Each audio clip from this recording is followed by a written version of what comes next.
cada 2 carros fabricados no Brasil, um é pintado com as tintas da Dupont. Diante do crescimento que teve o segmento automotivo em 2010, como andam os números desta empresa?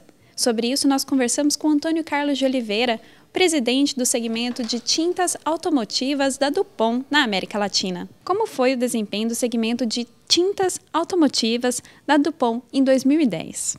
O segmento de tintas em 2010 foi excelente. Ele teve, como nenhum outro ano anterior, primeiro uma retomada aos níveis de produção antes da crise, ou seja, pré-crise de 2008, e associado a um excelente desempenho da indústria automobilística, que bateu o recorde, né, de todos os tempos, com a produção de quase 3,2 milhões de veículos, nós tivemos o aproveitamento de toda essa dinâmica no mercado local. Em percentual, eu posso te dizer que nós crescemos, nós como Dupont, crescemos cerca de 22%, enquanto a Dupont cresceu no mundo todo 21%, a Dupont no Brasil cresceu 22% nesse segmento, que inclui tanto a indústria automobilística como o aftermarket, que nós chamamos que é a repintura automotiva.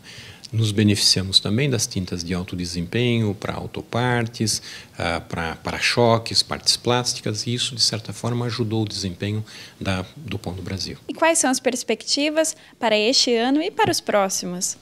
Primeiro que nós temos que encontrar capacidade, né, para atender toda essa nova demanda, porque esse é um novo desafio, não só da Dupont, mas de todo o Brasil. Como a gente pode aproveitar e dar seguimento nesse andamento de melhor produção de automóvel, as classes que estão comprando o veículo e que estão trocando o veículo, ou precisam repintar, ou precisam pintar de novo, ou atender a todas as novas montadoras que estão chegando aí. Nós temos 4 novas montadoras que estão chegando nos próximos 2, 3 anos, que nós precisamos de qualificação da nossa mão de obra, nós precisamos adequar as nossas plantas, as nossas fábricas para produzir essas novas tecnologias.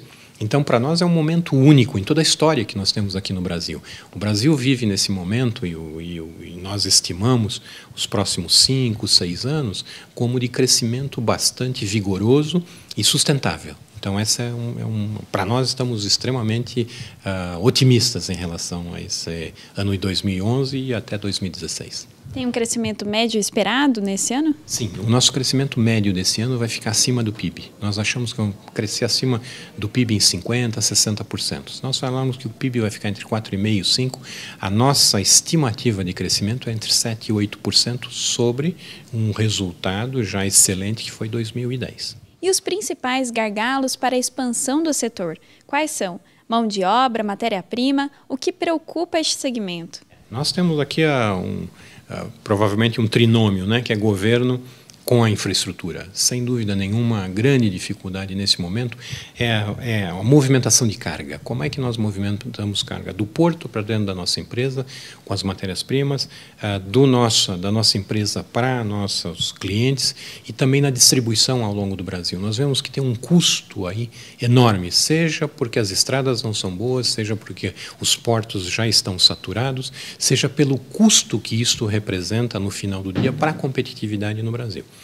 Em relação à matéria-prima, a China continua sendo quase que um imã, né, de tudo que se produz no mundo acaba caindo na China. Então, como é que o Brasil passa nesse cenário, sendo um país emergente, que esteja no radar das empresas como uma região importante para ser atendido e não apenas um mercado spot, um mercado de oportunidade? Nós estamos, como Dupont, focando em Brasil, China e Índia, muito vigorosamente. Estamos comprometidos com esse mercado. Entretanto, no nosso mercado de tintas automotivas, nós utilizamos mais de 500 diferentes matérias-primas. Será que todos esses produtores de matérias-primas têm o Brasil como estratégico ou apenas oportunístico? Então, dentro desse trinômio que falamos, matéria-prima é uma grande dificuldade. E o terceiro é a mão de obra. Nós falamos muito de apagão, né? Nós estamos com apagão de mão de obra. Como é que nós qualificamos, desenvolvemos, retemos e motivamos a mão de obra? Este vai ser o nosso diferencial competitivo. Se nós não conseguirmos fazer isso na indústria, como a nossa, ou na indústria automobilística, ou então no Brasil como um todo, nós vamos ter um grande problema. Nós já estamos importando mão de obra de fora, inclusive da China. Então, esse trinômio de mão de obra, de infraestrutura e de como a gente deve administrar a nossa capacidade fundamental para os próximos anos, Karina. Neste sentido, então, como as empresas deverão se reinventar? Primeiro, achando que não é somente com uma varinha mágica do governo que ajustando o câmbio é que vai dar competitividade. Lembrando que o câmbio muitas vezes ele esconde, né? Assim como se estivéssemos num lago e a água estivesse subindo. O câmbio ele esconde muita ineficiência.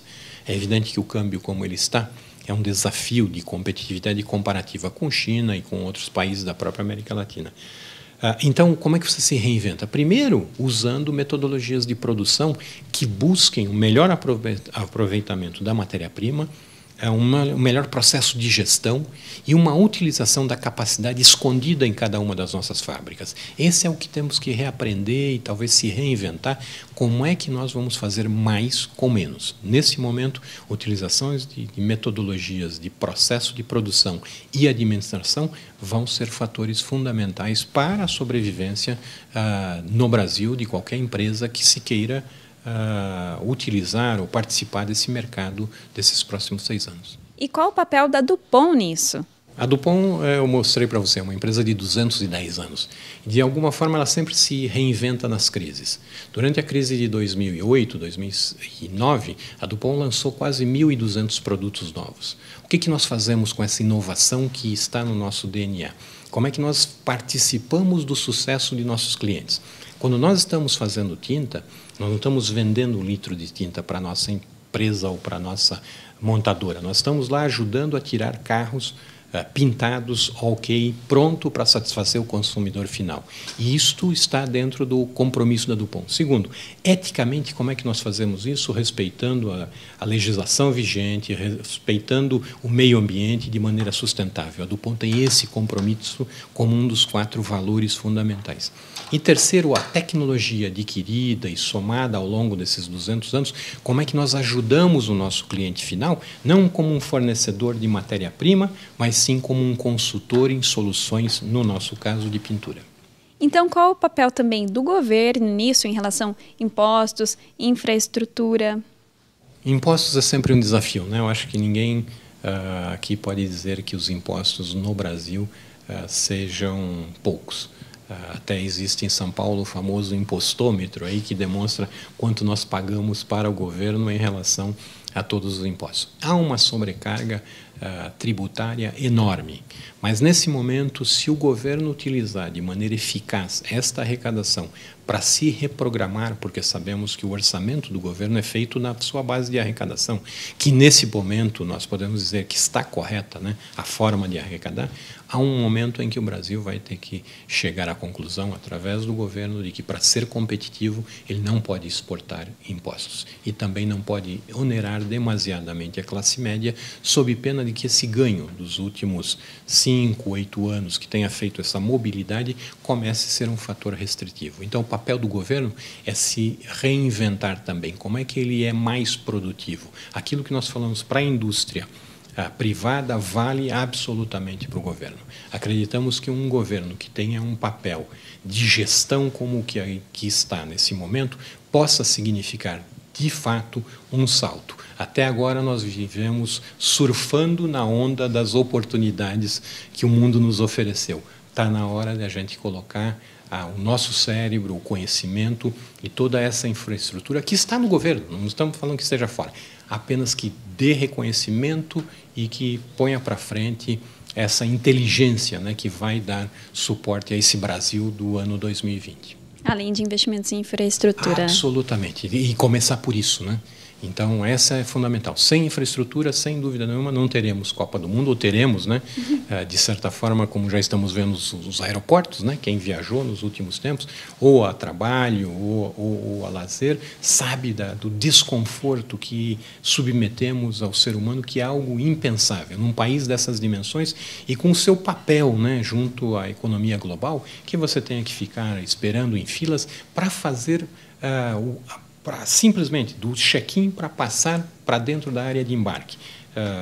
2 semanas atrás, indo para o México, foi quase 40 minutos. Isso é inaceitável em qualquer país que queira recepcionar uma Copa do Mundo, que queira atrair mais investimento. Quando o capitão do navio chega no Porto de Santos e vê aquela enorme fileira para entrar na Barra, e ele decide não parar no Porto de Santos e ir para Buenos Aires, qual é o custo que nós estamos pagando por isso? É inaceitável. O Brasil tem que se reinventar nesse sentido.